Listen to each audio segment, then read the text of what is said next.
The flight plan form we used for our flight is an FAA version, but there's also another flight plan that we can use, and it's called an ICAO flight plan.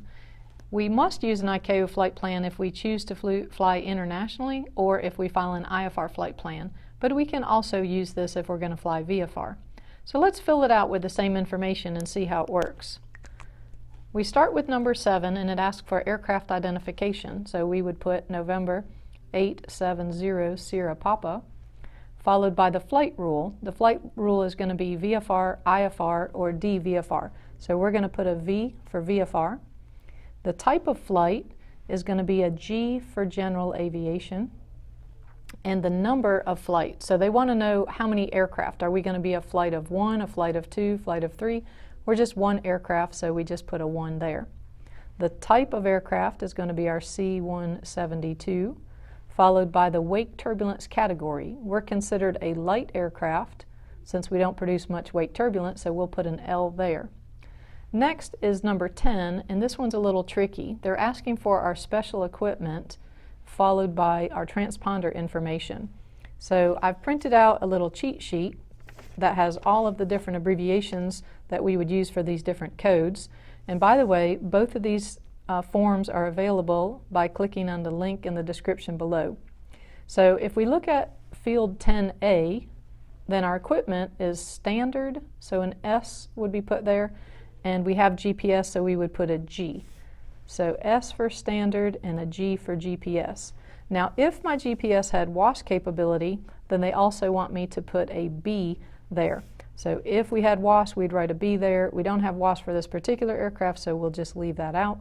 And then following the slant, they want our transponder information. So with the transponder information, this particular aircraft has a Mode S transponder, and it has ADS-B in and out capabilities. We would put an S followed by a B2.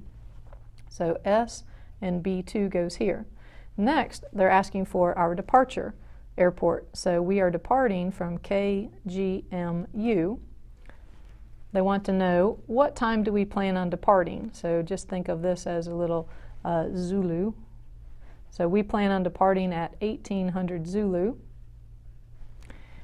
Then they want to know the cruising speed.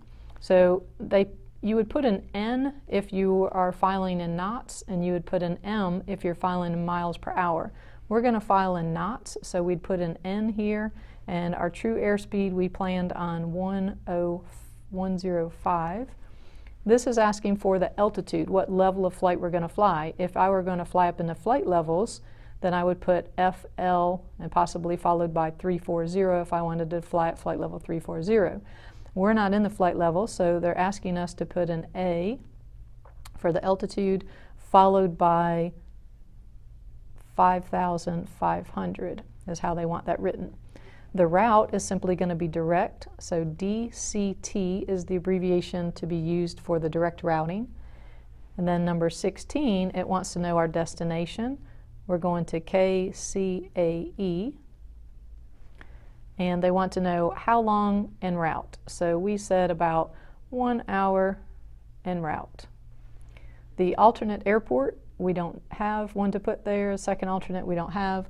The other information, we can put things such as the actual GPS, or transponder equipment that we have on board, or we could just put a remark such as flight training or student pilot or practice approaches or whatever information we wanted to write in for the other information. Number 19 asks for the endurance. They're asking how long can your airplane stay airborne. So our airplane we had calculated out has about 5 hours and 45 minutes fuel on board. And then now they want to know persons on board, so we said we're going to take 3 people. And then over here they're asking for your emergency radio equipment, and with these they want us to mark out whatever we don't have. We have VHF and we have ELT, but we don't have UHF, so we'll just mark that out. Down here it's asking about our survival equipment and life jackets and dinghies. Well, we don't have any of that stuff on our Cessna 172, so we will mark that out. And then in the dinghies, we don't have any dinghies. Aircraft color and markings. Well, our aircraft, you put the dominant color first still, so it's white with red and orange. And then if I wanted to put any other remarks pertaining to this information, I can put it in here. And then finally, I would put the pilot in command's name. So this flight plan is an FAA flight plan used for VFR flights, or we can use an ICAO flight plan that's used for international flying, instrument flying, or VFR flying.